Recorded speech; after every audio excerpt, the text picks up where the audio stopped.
A stunning flip-flop by New York Governor Kathy Hochul when it comes to immigration, and it really may prove that the Southern governor's stunt to send migrants to blue states is actually working. Here's what she said this week. But we have to let the word out that when you come to New York, we're not going to have more hotel rooms. We don't have capacity. So we have to also message properly that we're at our limit. If you're going to leave your country, go somewhere else. Go somewhere else. This is what she said less than 2 years ago. We want people to come here, despite where they came from or despite the circumstances that drove them to this country and to this state. We say you are welcome here. We are welcome with open arms, and we'll work to keep you safe. We'll not only house you, but we'll protect you. It's too good. She's gone from open arms to go somewhere else. Call it heartless, call it a stunt. The GOP governor's plan to send migrants to blue cities is working. Back with us, Anthony Scaramucci, former Trump White House Communications Director, Cenk Uygur, founder and host of The Young Turks, and Kayleigh McGee-White, Restoring America editor for The Washington Examiner. It's working, right, Cenk? It is, and I said on The Young Turks on the first day that Abbott did it, this is a smart move. Really? And it's the right move. Because, okay, I believe in having open arms, as the Kathy Hochul said in the beginning, but we got to do it as a nation. Why do the border states have to carry the entire load? And so if New York, you say you want to be open to immigrants, then let's be open to immigrants. Now, I don't view it as the Republicans do, like, ha ha, we got you, right? But I view it as, wait, no, we got to solve this as a country, because it's not fair to Texas, New Mexico, Arizona, et cetera, to have them deal with it. So I think it makes sense that Abbott sent it, and Democrats will go crazy over that. And the only problem, though, the reason I'm calling it a stunt is the way that they did it, right? So I think it cost DeSantis any shot at challenging this? 100%. Why? Because it's so inhuman. He takes the people and he flies them to Martha's Vineyard. By the way, the Republican governor, so he's going against his own team, and he's championing this nonsense. There are human beings that they're moving around. They want to come to New York as chess pieces.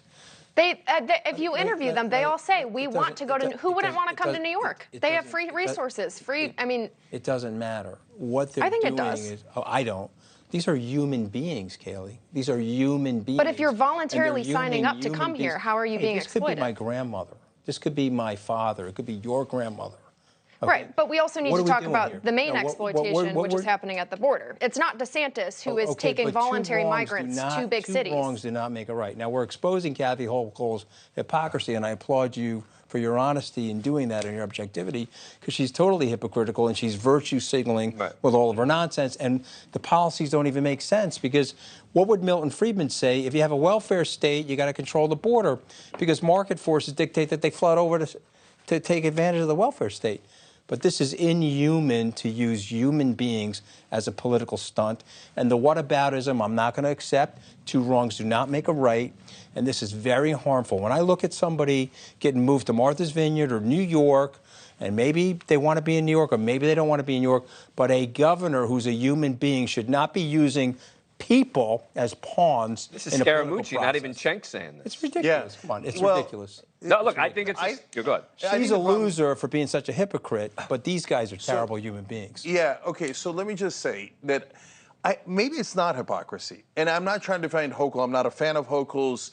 But maybe what happened is, in the beginning, her constituents, who are largely Democrats, said, oh, we want to be open. We love immigrants. And then when they dealt with the reality of several 100,000 people in a tiny little area in Manhattan in New York, they went, oh, this is not what we expected. And now they are rebelling, and they're saying this is too much. So that now Hochul gets the polling back, because, oh, my voters don't like it anymore. And I think it is fair to say I'm willing to accept some, but now you sent everyone to me, and I'm saying I'm literally out of room, right? So I think it's fair for Texas to say other states need to carry the load as well. But at the same time, it's a little bit fair for New York to say, guys, we did the best we could, but now we're full. Let's figure this out on a national level. And you got to remember, Hochul's an establishment Democrat, so is Biden. She's out there criticizing Biden now. That almost never happens. That happens when your voters are screaming, fix it. Well, thank you for watching. Go to newsnationnow.com to find NewsNation on your cable provider. And don't forget to click the red subscribe button below to get more of NewsNation's fact-driven, unbiased coverage.